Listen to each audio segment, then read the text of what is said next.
Safemoon was one of the first crypto projects to make tokenomics popular. Safemoon tokenomics were 5% to liquidity and 5% to reflections. The reflections collected 5% of every transaction and sent those reflections out to every single holder.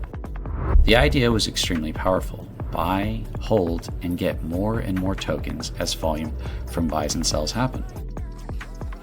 As good as reflections sounded, they only ended up benefiting certain holders.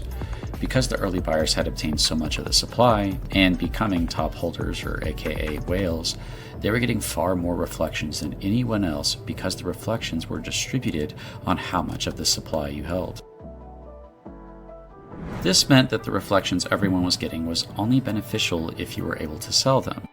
And if others sold, they not only devalued your bag, but also your reflections as well. And that's exactly what happened. This concept of tokenomics, although it sounded powerful and obtained a massive community, ended up strengthening the number one problem in DeFi: whale dominance. Typically, whales just are early and obtain a large portion of the supply. But through tokenomics, Safemoon whales are greatly increasing their positions, more so than any project in existence, through Safemoons Tokenomics. Along comes Evergrow. Evergrow was a new project that had a high tax of 14% buy and 14% sell, and yet was still able to achieve extremely high volume and price growth. Evergrow took tokenomics and flipped it on its head. Instead of giving holders back the token was converted into stablecoin, the USD, and then the stablecoin was given to all holders. This was taking the power of tokenomics and moving it towards a far better system, where holders' rewards could not be devalued through selling. Now, even if the price went down, you were able to obtain your rewards and the value was preserved. As great as this step in the right direction was, the whale dominance problem had not been balanced or dealt with. Whales were not able to devalue everyone else's rewards, which was great, but they were still eating up most of the rewards by holding most of the supply. After the sell-off happened, the value in the LP had been greatly depleted and the rewards were dependent on constant volume, and therefore the rewards greatly decreased as well. And like Safemoon, there was no value left in the future outside of hoping in the success of utilities. While Evergrow created more winners than probably any project ever made at the time through rewarding in stablecoin, it also suffered the consequences of a system that gives all value and control to the early buyers. Tokenomics had moved DeFi in a powerful direction towards making DeFi slightly more fair for its holders with Evergrow. But during that time, a project called Control Token was being built.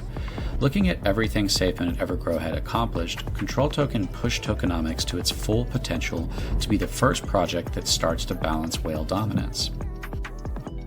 This is Control Tokenomics.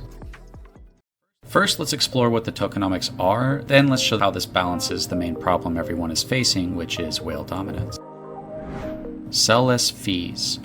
First off, when Safemoon and Evergrow used a tax, in order to convert that tax into value, it had to store the tax up in a wallet that built up into a sell. Basically, taxes created sell pressure on the charts. Control Tokenomics utilizes sell less fees. Sell less fees collect the value before it goes into the LP so that it can give out rewards without having to put sells on the chart from the tax from buys. This provides tokenomics without selling down the charts from buys. Taxless tokenomics. One of the biggest problems with tax tokens is that you take a hit when you purchase. Safemoon, you put in $1,000 and you got $900. Evergrow, you put in $1,000 and you got $860 worth of the token. Then if you sold, you would have to pay the sell tax and take another hit with even less value. This is really one of the major downsides with tax tokens, but Control Token's taxless tokenomics takes this problem and solves it by giving extra tokens on top of your purchase. When holders purchase through ControlToken.net and use our swap, the buy fee is 15%, but we give you 20% tokens on top. So when you put $1,000 into Control, even though there is a 15% buy fee, instead of getting $850 worth of the token, you'd be getting $1,050 worth of the token. So this not only covers your buy fee, but a portion of your sell fee as well whenever you decide to take profits. Delayed stablecoin. Instead of immediately giving out all rewards to every holder, Control stores up this value in the future. When whales sell and leave, they forfeit their rewards to everyone else, and they have to pay into them. This builds up value that protects the future of the project and goes towards the holders rather than to the sellers. Delayed stablecoin directly addresses the number one problem in DeFi, which is whale dominance. Whales are rewarded for selling down projects and typically are able to eat up all of the value on the way out. Tiered tokenomics. This is one of the most powerful innovations of tokenomics to date. As a project's price goes up, later holders get less and less tokens at higher and higher price. This ends up creating pyramids where one system is benefiting one group of people for being early. Control's tiered tokenomics creates new systems at higher price points that shifts value to only the new buyers at those higher price points. This in essence pulls value away from buys going towards the first system and shifts value towards the second one. Basically, it's like launching a new token utilizing the same token at a higher price point. This allows for a whole new set of holders to become dominant in a new system of value without competing against all the holders above them. It takes the pyramid structure and directly changes it to make it more fair for later buyers. This also solves the last biggest problem with tax tokens, which is maintaining volume.